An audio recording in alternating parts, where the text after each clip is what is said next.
नागपूर कोतवाली police Thane परिसरातील एका photo स्टुडिओत झालेल्या चोरीच्या प्रकरणात क्राईम ब्रांचच्या युनिट 1 ने मोठी कारवाई केली आहे। या कारवाईत 2 आरोपींना ताब्यात घेतले आहे, तर मुख्य आरोपी अद्याप फरार असल्याची माहिती मिळाली आहे। कोतवाली पोलीस ठाण्याच्या हद्दीत एका फोटो स्टुडिओमध्ये चोरी झाल्याची तक्रार प्राप्त झाली होती। याबाबत क्राईम ब्रांच युनिट 1 ने सखोल चौकशी सुरू केली। त्याच चौकशीत परवेश शेख आणि साहिल शेख या 2 आरोपींना ताब्यात घेतले गेले।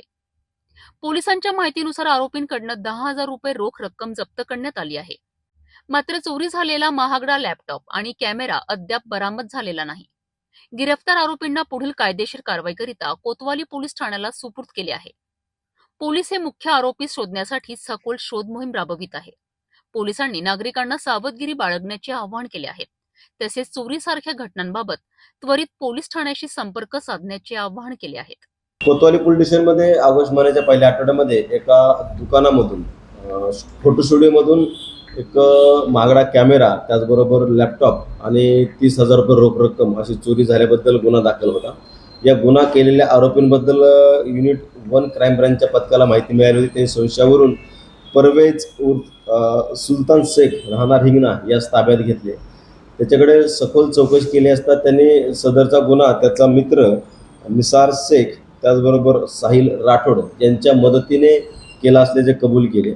या गुन्ह्यामध्ये चोरी गेलेली जी रोख रक्कम आहे ती या आरोपीकडे मिळून आलेली आहे, परंतु यातील जो कॅमेरा आणि लॅपटॉप चोरीला गेला होता तो यातील मुख्य आरोपी निसार शेख याच्याजवळ असला आहे। यातील मुख्य आरोपी अद्याप मिळून आले नाही, परंतु आरोपी परवेज शेख त्याचबरोबर साहिल राठोड यांना मी ताब्यात घेऊन त्यांच्याकडून चोरी गेलेली रक्कम हस्तगत केलेली आहे आणि आरोपींना अटक करून पुढील तपास कामी कोतवाली पोलीस स्टेशनला सुपूर्द करण्यात आले।